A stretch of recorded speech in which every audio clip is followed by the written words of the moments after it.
গাজা যুদ্ধবিরতি চুক্তি বানচাল করতে নেতানিয়াহু নোংরা খেলা খেলছেন বলে মন্তব্য করেছে ফিলিস্তিনি স্বাধীনতাকামী সংগঠন হামাস।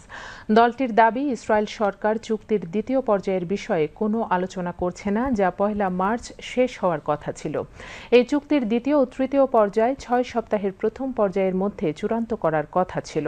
প্রথম পর্যায়ে ইসরায়েলি বন্দীদের মুক্তির বিনিময়ে ফিলিস্তিনি বন্দীদের ছেড়ে দেওয়া, গাজা থেকে আংশিকভাবে ইসরায়েলি সেনা প্রত্যাহার এবং যুদ্ধ-বিধ্বস্ত গাজায় মানবিক সহায়তা প্রবেশ নিশ্চিত করা হয়। 19 জানুয়ারি শুরু হওয়া এই চুক্তি অনুযায়ী দ্বিতীয় পর্যায়ে চূড়ান্ত হলে সব ইসরায়েলি বন্দীর মুক্তি এবং স্থায়ী যুদ্ধবিরতি কার্যকর হওয়ার কথা। গতকাল আল জাজিরাকে দেয়া এক সাক্ষাৎকারে হামাসের রাজনৈতিক ব্যুরোর সিনিয়র সদস্য বাসেম নাইম বলেন, আমরা মনে করি এটি ডানপন্থী সরকারের একটি কৌশল, যা চুক্তি বানচাল ও যুদ্ধের দিকে ফেরার বার্তা দেওয়ার উদ্দেশ্যে করা হচ্ছে। তিনি জানান, হামাস এখনও চুক্তিতে অটল রয়েছে এবং তাদের সব শর্ত মেনে চলছে।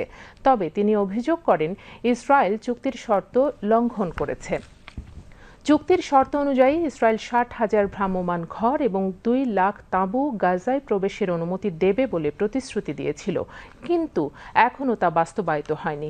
গাজার 24 লাখ মানুষের মধ্যে 90% বাস্তুচ্যুত হয়েছে এবং অঞ্চলটির বিশাল অংশ ধ্বংসস্তূপে পরিণত হয়েছে। এদিকে যুদ্ধবিরতির চুক্তি অনুযায়ী শনিবার আরও 6 জিম্মিকে মুক্তি দিয়েছে ফিলিস্তিনের স্বাধীনতাকামী সংগঠন হামাস।